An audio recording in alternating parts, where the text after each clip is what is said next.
ลังจากที่ตำรวจออกหมายจับช่างภาพอิสระและผู้สื่อข่าว2 คนนี้โดยมีหลักฐานเป็นภาพจาก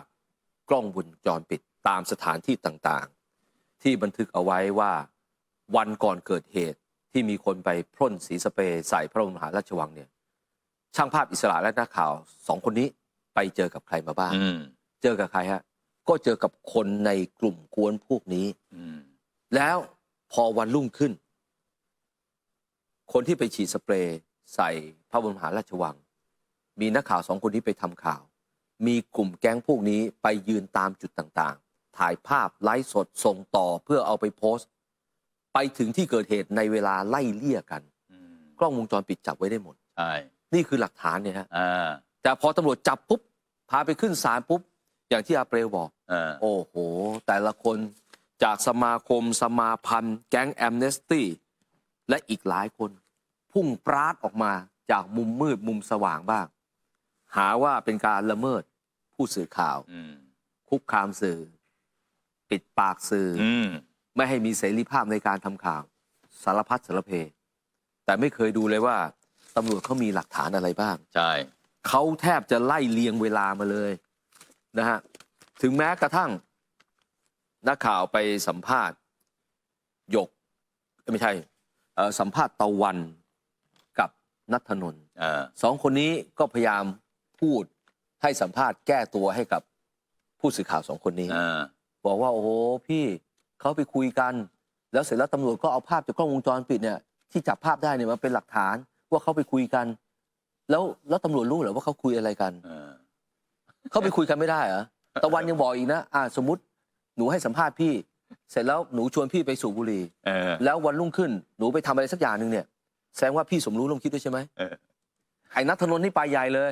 ณัฐนนท์บอกสมมุติมีคนร้ายสักคนหนึ่งไปทำการไม่ดีแล้ววิ่งขึ้นรถเมล์คนขับรถเมล์เป็นผู้สมรู้ร่วมคิดด้วยใช่ไหมดูตรรกะมันดิดูตรรกะมันดิโอ้โหตำรวจเขามีหลักฐาน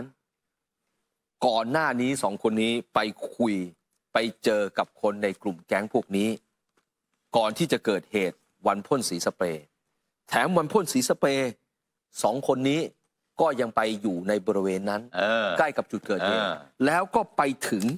แถวนั้นเนี่ยในเวลาที่มันไล่เลี่ยกันด้วยไทม์ไลน์มันบอกเลยคุณไปถึงแถวนั้นเนี่ยไปถึงแถวนั้นเนี่ยในเวลาไล่เลี่ยกับหยกกับสายน้ำกับตะวันแล้วคนพวกนี้ได้ภาพหมดใช่ไหมคนพวกนี้ได้ภาพหมดเป็นคนได้ภาพหมดเป็นคนได้ภาพหมดไม่มีสื่อช่องไหนสำนักไหนได้ภาพเลยใช่แต่กวนเนี่ยได้ภาพหมดได้ภาพหมดนี่ฮะเรื่องบังเอิญมันไม่ใช่เรื่องบังเอิญไงมันมีบังเอิญอยู่คนเดียวก็คือไอ้คนที่พ่นนั่นแหละชื่อบังเอิญเดี๋ยวผมจะอ่านให้ฟังเหตุการณ์มันเกิดขึ้นวันที่28ใช่ไหมฮะ27 มีนาคม 18:19 นาทีสุทธวีหรือว่าบังเอิญนี่เป็นคนพ่นสุทธวีหรือบังเอิญมาถึงป้ายรถเมล์หน้าศาลฎีกาเจอกับสิทธิชัยหรือว่าออยที่มารออยู่แล้ว 18:23 นาที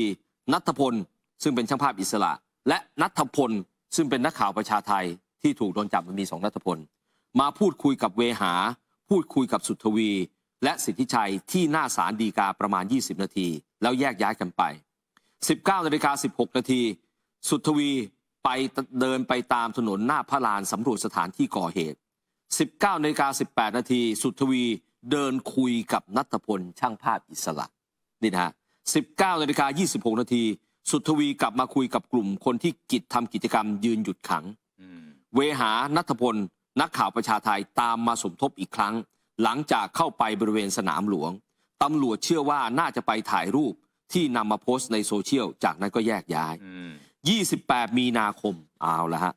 วันที่ลงมือตำรวจมีภาพจากกล้องวงจรปิดกลุ่มคนเหล่านี้เดินทางมาสนามหลวงก่อนเวลาเกิดเหตุนพสินหรือว่าสายน้ำมาถึง 16:49 นาทีณัฐพลนักข่าวประชาไทยมาถึง 16:56 นาทีณัฐพลซึ่งเป็นช่างภาพอิสระมาถึง 16:58 นาทีหยกมาถึง 16:59 นาทีแต่ละคนแยกย้ายกันไปตามจุดต่างๆนพสินยืนถ่ายรูปอยู่บริเวณท้องสนามหลวงตรงป้อมเผด็จ ทำหน้าที่ถ่ายภาพการก่อเหตุทางซ้ายหยกยืนอยู่ภายในสนามหลวงตรงกับจุดเกิดเหตุทำหน้าที่ไลฟ์สดการก่อเหตุณัฐพลเมฆโสพลยืนถ่ายรูปอยู่บริเวณมุมสนามหลวงฝั่งทิศตะวันตกณัฐพลที่เป็นผู้สื่อข่าวณัฐพลพงษานนท์อันนี้ช่างภาพยืนถ่ายภาพอยู่บนถนนหน้าพระลานตรงป้อมพระเด็จนี่เป็นหลักฐานที่ตำรวจเชื่อว่าทุกคนร่วมกันวางแผนมาก่อนจนกระทั่ง 17:39 นาทีสุทธวีใช้สีสเปรย์พ่นบริเวณกำแพงพระบรมมหาราชวังเห็นไหมยังขาดไปอีกคนนึงนะตะวันทำหน้าที่เอาภาพเหล่านั้นโพสต์ลงโซเชียลนี่ก็ผิดพรบคอมพิวเตอร์ใช่ไหมฮะท่านผู้ชมเห็นไหมฮะแต่ละคนทำหน้าที่อะไรเลวร้ายจริงๆใช่ก็ความจริงเนี่ยข่าวเนี่ยทันทีที่ตำรวจไปขอศาลออกหมายจับถ้าศาลออกหมายจับนักข่าว2 คนนั้นแล้วเนี่ยนะเราก็ต้องหยุดแล้วว่าเฮ้ยคือศาลเนี่ยศาลไม่ได้เชื่อตำรวจทุกอย่างนะมีหลายครั้งที่ตำรวจไปขอออกหมายจับศาลบอกว่าออกหมายเรียกก่อนใช่ไหมออกหมายเรียกก่อนยังไม่ต้องถึงกับออกหมายจับบางทีก็ยกไม่ออกหมายจับเลยก็มีใช่ไหมแต่ถ้าเกิดศาลออกหมายจับให้ก็แสดงว่าศาลท่านต้องดูแล้วนะศาลต้องดูแล้วคือมันไม่ใช่ว่า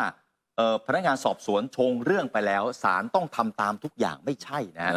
พอศาลอนุมัติหมายจับ2 คนนี้แล้วเนี่ยนะผมว่าสื่อผู้ใหญ่เมื่อวานเนี่ยหรือว่าสมาคมเนี่ยคุณก็ต้องหยุดคิดแล้วคุณเป็นสื่อมานานแล้วคุณก็ต้องรู้แล้วใช่ไหมฮะคุณก็ต้องเคารพการตัดสินใจของศาลใช่ไหมฮะว่าศาลต้องมีเหตุผลแน่มีที่มาที่ไปต้องตรวจสอบแล้วใช่จริงด้วยถ้าอย่างนั้น2 คนนี้มันไม่ใช่เรื่องบังเอิญ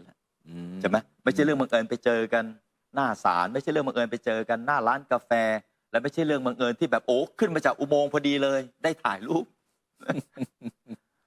ไม่น่าเลยคือบางคนเนี่ยนะก็อย่างที่เอาเปลวบอกอะเรานับคนพวกนี้เป็นสื่อแล้วคนพวกนี้เป็นสื่อแล้วใช่ไหมฮะเดี๋ยวนี้สื่อมันเป็นกันง่ายขนาดนั้นเลยนะเอาแม้กระทั่งคนที่เป็นสื่อจริงๆเป็นสื่อมาหลาย10 ปีจนอายุแบบ60-70ใช่ไหมฮะบางคนเนี่ยยังทำตัวไม่น่าเคารพเลยใช่ไหมใช่คุณก็ผ่านมาเยอะทีละคุณก็เจอมาเยอะ เราเจออะไรมาเยอะแล้วเราเคยหลงกราบไหว้นะสื่อผู้ใหญ่บางคนแล้วที่สุดเราก็รู้ว่าโอ้ไม่น่าเลยรู้สึกเสียดายมือในอดีตที่ไปไหว้ใช่ไหมเราก็เจอมาเยอะสื่อบางคนสื่อเนี่ยตัวดีนะท่านผู้ชมฮะอันนี้ไม่ได้พูดถึงสื่อ2 คนนี้นะสื่อ2 คนเนี่ยไม่นับว่าเป็นสื่อแล้วฮะไม่นับว่าเป็นสื่ออย่างที่บอกครับคนมีมือถือเครื่องหนึ่งกูเป็นสื่อนะเป็นสื่ออะไรเป็นช่างภาพอิสระ ผมจะเป็นช่างภาพอิสระเพียงแค่มีมือถือเนี่ยนะทำไมผมมี Facebook อ่ะหรือผมอาจจะเป็นดาว TikTok เป็นกันง่ายขนาดนั้นแหละนะแม้กระทั่งคนที่เป็นสื่อจริงๆเนี่ยมีชื่อเสียงเป็นสื่อดังเป็นสื่อที่อายุมากแล้วเนี่ยพฤติกรรมบิดเบี้ยวยังมีเลยพฤติกรรมมีวาระซ่อนเร้นยังมีเลยยกตัวอย่างเช่นสมมุติว่าคนที่เป็นสื่ออาวุโสบอกว่าโอ้โหผมต่อสู้กับระบอบทักษิณใช่ไหมทีนี้ผมจะไม่อยู่สำนักไหนแล้วผมจะออกไปต่อสู้กับระบอบทักษิณคนเดียวผมอยู่สำนักนี้ไม่ได้ละสำนักนี้ไม่ร่วมสู้กับผมนะแท้จริงแล้วไปแอบคุยกับระบอบทักษิณไปมีวาระซ่อนเร้นแล้วก็ไปเรียกผลประโยชน์ใช่ไหมพอเขาไม่ให้พอไม่ให้ทีนี้กูจะต่อสู้กับมึงแล้วคล้ายๆกับแก๊งของเนี่ยที่เพิ่งโดนจับไปไปรีดทรัพย์เขาถ้าไม่จ่าย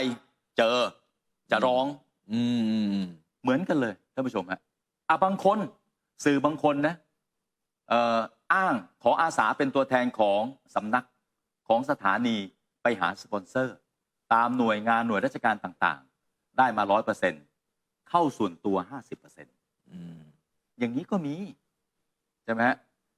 สื่อบางสำนักเป็นเจ้าของสื่อบางสำนักนะฮะอ้างว่าให้โอกาสคนรุ่นใหม่ก็แล้วกันใช่ไหมเยาวชนคนรุ่นใหม่เขามีความคิดความอ่านบ้านเมืองเปลี่ยนไปแล้วนะฮะแต่คนรุ่นใหม่ที่เขาให้โอกาสคือเป็นพวกคนรุ่นใหม่ที่จะล้มสถาบันอย่างเงี้ยอยู่ได้ไหมใช่ไหมมีหมดท่านผู้ชมฮะสื่อเนี่ยตัวดีสื่อมวลชนเนี่ยตัวดีตั้งแต่สื่ออายุมาก สื่อมีชื่อเสียงไปทุจริตคดโกง เงินทองก็มีที่เป็นข่าวท่านก็รู้เป็นใครใช่ไหมหรือสื่อที่เป็นนักข่าว เป็นนักข่าวก็เริ่มรับเงินจากนักการเมืองก็มีนะในอดีตก็มีรับเงินจากนักการเมืองแถวโคราช จนปัจจุบันนี้ก็เป็นสื่ออาวุโสใช่ไหม ไอ้หนุ่มรถไถ ไอ้หนุ่มรถไถ ไปรับเงินรับทองมา โอ้ยทำไมถามชงพักนี้จังถามชงหัวหน้าพักนี้จังที่สุดก็มีรถมีบ้านนะฮะบางคนก็ไปมีผลประโยชน์จากการทำข่าวในตลาดหลักทรัพย์ อย่างนี้เป็นต้นนะฮะดูไม่ยากเลยฮะงานแต่งงานของนักข่าวคนไหนนะที่มีนักการเมืองไปเป็นประธานให้นะโอ้โหอันนั้นสงสัยไว้ก่อนเลย และติดตามดูพฤติกรรมของนักข่าวคนนั้นสิโอ้โหทำข่าวแทบจะแบบยกนักการเมืองคนนั้นเนี่ยเป็นบวกตลอดเวลาไม่ตรวจสอบอะไรเลยย้ำว่าสื่อเนี่ยตัวดี อย่างที่อาเปรลสีเงินเขียนนี่แหละฮะอาเปรลเนี่ยท่านอายุ80แล้วนะฮะครับ